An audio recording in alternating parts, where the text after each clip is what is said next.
तद्भव तत्सम। ठीक है, पहले तो ये जान लो कि होता क्या है, इसलिए बता दे रहे हैं ताकि तुम लोगों को हमेशा याद रहे। ठीक है, देखो बेटा, तद्भव तत्सम उन शब्दों को कहते हैं, तत्सम उन शब्दों को कहते हैं जैसे कि संस्कृत में जो शब्द लिखे रहते हैं, ठीक है, संस्कृत में जो शब्द होते हैं उनमें कोई भी बदलाव ना करके जैसे है बिल्कुल वैसा ही उनको लिख दिया जाता है, और वो आज भी हम लोग की हिंदी भाषा में उसका उपयोग किया जा रहा है। तो उसको हम लोग बोलते हैं तत्सम। क्या बोलते हैं? अब जैसे कि तुम्हारा ये गाँव है, ठीक है, गाँव है, कि कुछ लोग तुम लोगों ने सुना होगा, तुम लोगों के घर पे कुछ लोग बोलते होंगे ग्राम, बोलते होंगे, बोलते हैं ग्राम, बोलते हैं, बोलो तेजी से बोलो, ग्राम बोलते हैं।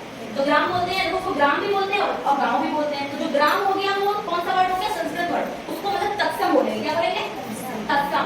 और जैसे घी है, घी हम लोग यूज करते हैं, ठीक है, और घी को ये तो घी तो शुद्ध हिंदी हो गया, और घी को हम लोग घृत भी बोलते हैं। जब पंडित जी पूजा करते हैं तो कभी कभी घृत भी बोलते हैं, वो आज भी उसको यूज कर रहे हैं हिंदी भाषा में, संस्कृत वर्ड, तो उसको हम लोग क्या बोलेंगे? तत्सम हो गया वो। जैसे कि एक सिंपल सा, जैसे कि तुम लोगों का घर है, ठीक है, घर है ना, और हम लोग उसको हिंदी में, अभी कुछ लोग उसको घर पे तुम लोग ग्रह भी बोलते होंगे, बोलते हैं ग्रह, बोलते हैं ना, घर पे लोग बोलते होंगे ग्रह। हाँ, तो ग्रह जो है वो कौन सा शब्द, कौन सा भाषा है? हाँ, और घर जो हो गया वो हम लोग का शुद्ध हिंदी भाषा, ठीक है, शुद्ध हिंदी। और अच्छा देखो, हम लोग किसी चीज की, जैसे जो किसी चीज मतलब किसी भी भगवान या किसी भी इंसान किसी चीज में जो ज्यादा आस्था रखते हैं उसको हम लोग भक्त बोलते हैं, बोलते हैं ना भक्त, और हम लोग भगत भी बोलते हैं, बोलते हैं। लेकिन जो भक्त बोलते हैं, जैसे कि कोई हनुमान जी का भक्त होगा, कोई हनुमान जी को ज्यादा मानता होगा, कोई शंकर भगवान को ज्यादा मानता होगा, लेकिन भक्त जो है वो संस्कृत का बना होगा, इसीलिए वो क्या है? तत्सम। क्या है? तत्सम। और जो भगत है वो हिंदी है, इसलिए उसको क्या बोलेंगे?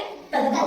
क्या बोलेंगे? तद्भव। तो मोटे मोटे तुम लोग समझ लो कि तत्सम उन शब्दों को बोलते हैं जो थोड़े संस्कृत से मिलते जुलते हैं, ठीक है, उसमें वो संस्कृत वर्ड ही होते हैं, संस्कृत के ही शब्द होते हैं, उनमें कोई भी बदलाव नहीं होता है, वो वैसे के वैसे ही होते हैं, उनको तत्सम बोलते हैं। और जो शुद्ध हिंदी के होते हैं उनको तद्भव बोलते हैं। क्या? घी तुमने सुना होगा, घड़ा तुमने सुना होगा, ठीक है, अब घड़े को ही घट बोलते हैं। क्या बोलते हैं? घट। हाँ, और गाँव भी तुमने सुना होगा, नींद सुना होगा। देखो नींद, हम लोग नींद में होते हैं तो सब लोग नींद नींद बोलते हैं, लेकिन कुछ लोगों के मुंह से तुम लोगों ने सुना होगा निंद्रा, बोलते हैं निंद्रा, बोलते हैं ना, ऐसे नहीं कहते हैं निंद्रा आ रही है क्या, तो निंद्रा जो हो गया वो तत्सम हो गया। क्या हो गया? तत्सम। हाँ, और मौत, जैसे मौत हो गया वो शुद्ध हिंदी हो गया, लेकिन कुछ लोग बोलते होंगे मृत्यु, बोलते हैं मृत्यु, वो क्या हो गया? तत्सम। क्या हो गया? तत्सम। तो ऐसे शब्द, ऐसे संस्कृत के शब्द जिनमें कोई भी परिवर्तन नहीं किया गया है, ठीक है, जिसमें कोई भी परिवर्तन नहीं किया गया है वो तत्सम है। क्या है? तत्सम। और जो शुद्ध हिंदी के हैं वो है तद्भव। क्या है? तद्भव। समझ में आ गया तत्सम और तद्भव में अंतर?